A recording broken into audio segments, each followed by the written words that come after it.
Hello, everybody. My name's Jim, and this is my reading wrap up for October 2023. This channel has been pretty silent for the past month, and I'll get into that at the end and also what my plans are for November. But for now, I'm going to review the two books that I read or that I finished in October. I was so excited because this is scary month, this is Halloween, and I was really looking forward to reading some horror novels. But yeah, I'll get into why I didn't at the end. The first book that I finished was Speak No Evil by Uzodimma. I was originally going to give this 4 stars just because of the first chapter, but I ended up giving it 5. I still stand by what I said in my last wrap up about the first chapter, kind of sounding like teenagers learning how to cuss for the first time. It just wasn't enjoyable for me, but as soon as I passed that point, I feel like his writing matured a lot, and this is a YA novel, and maybe he did that in the first chapter to kind of reel teenagers in. This is the story of a teenage boy named Niru, and I kind of went into this summary in the last wrap up, but I'm going to do it again. He lives in an affluent household. His parents have very conservative values as far as homosexuality is concerned, and Niru is gay. You find this out very early on when he and his best friend Meredith, they hunker down in Meredith's house, and Meredith happens to have a crush on him. She wants to take it a bit further. He complies reluctantly, but then he starts to feel uncomfortable. He tells her that he is gay. She immediately stops, and that's where this story really takes off. And all of this happens really early on. I believe this is even talked about in the synopsis for the book itself, so no spoilers there. Everything else is just about how Niru is navigating this and his self acceptance, because I think he's still at that age as a teenager. He's 18, he's about to graduate high school. He's very handsome, he's super smart, he's set to go to Harvard. He is athletic. He has all of this going on for him, but he doesn't know how to navigate his sexuality. This is something that he hasn't fully confronted yet, and he's going to have to do that in this book. It is a gut punch. I should have known better when I read Uzodimma Anonymous, because Anonymous was very heavy as well.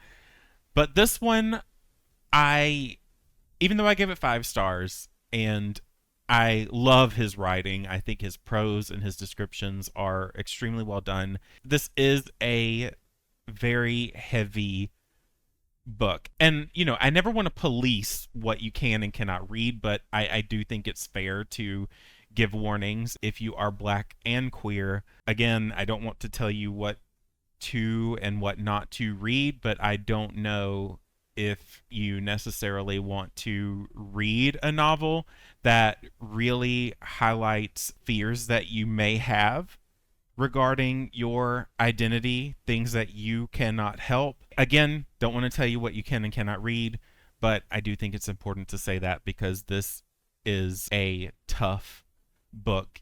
Just be careful. He does a great job of sectioning out the problems in our society and how people speak to and react to individuals, whether they are queer or black. I don't think that he could have made it any clearer in the way that he wrote this novel. So, yeah, I ended up giving this 5 stars. Again, I was going to give it 4 just because of the first chapter, but I couldn't at the end of this. I really couldn't. This drew out such a reaction from me that I couldn't settle with a 4-star rating. The other book that I started and finished was Girl Interrupted by Susanna Kaysen.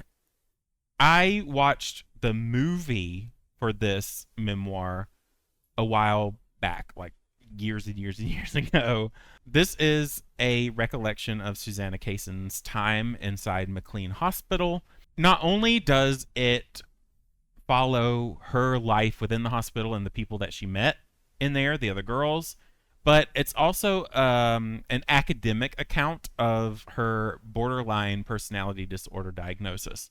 So you get both parts. You learn about the inside and how things work, and you also get to see, kind of like the doctor's notes, things that were prescribed to her, certain aspects about her diagnosis that she chose to share in her memoir. And all of it is very interesting. I did give this 4 stars just because the chronology was a little mixed up. You would have people who would leave that would show up in later chapters as if they were still in the hospital. And also, if you expect this to be a 1-to-1 comparison with the movie, then you would maybe be disappointed. That didn't take away from my reading experience, but I do think it's important to say that this is not the same as the movie. This does not go as deep into the lives and interactions with some of the characters that you met in the movie or that you saw in the movie.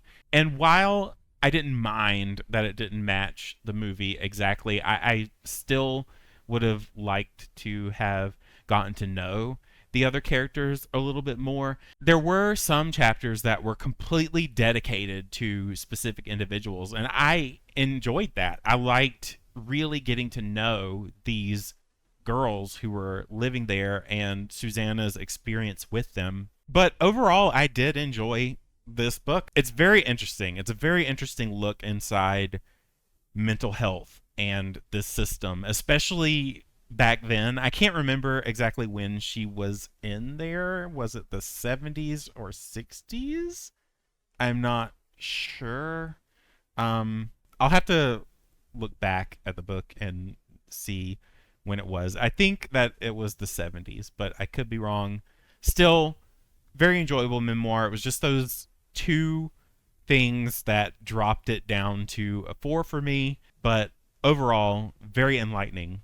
So, before I get into the other stuff, if you are interested in either of the books that I talked about today, their Goodreads links are in the description below. Click on that, check out the page, read other spoiler-free reviews, and if you are further convinced, you can check them out at your retailer or go to your library or use your library app to check them out from there. Now, moving on to part 2 of this video, where I am super disappointed that I wasn't able to read some of the creepy horror books for this month. That is the point of October. It is scary season. It's the season of ghosts and haunts and trick or treat and costumes and pumpkins, and it's beautiful. I love fall. I love the colors.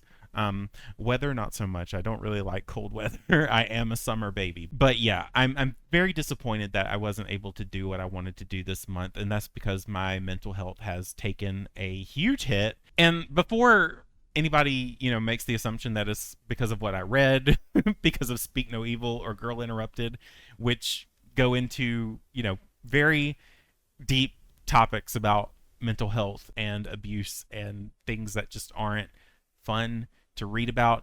It has nothing to do with those.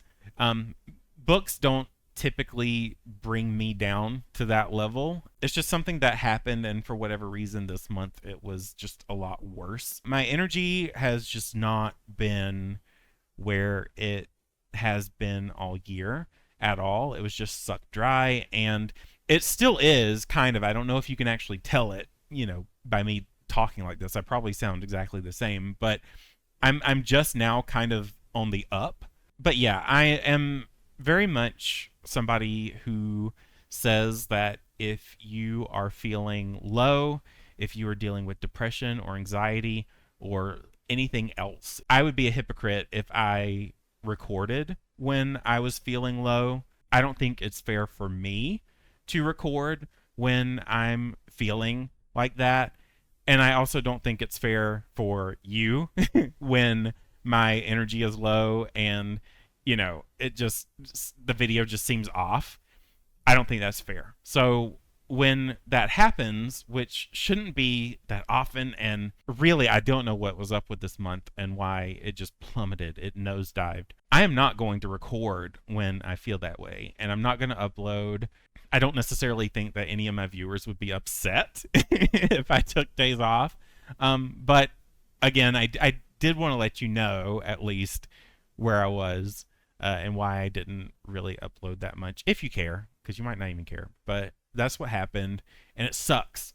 It sucks because this is October, and it was supposed to be fun. And then part 3 of this video is November is National Novel Writing Month, also known as NaNoWriMo. If you follow any author tubers, they've probably talked about this. They probably talked about Preptober in conjunction with NaNoWriMo. There is sort of like an accountability system set up in place for people who want to participate in NaNoWriMo, where groups of people get together and they write a novel from front to back. I unfortunately cannot participate in it as it's stated. I do have some accountability partners working with me, though, as far as writing a novel that I have already prepped and already started. I just want to take this month to write, so I'm probably not going to upload any videos for November. If you want to unsubscribe, that's fine.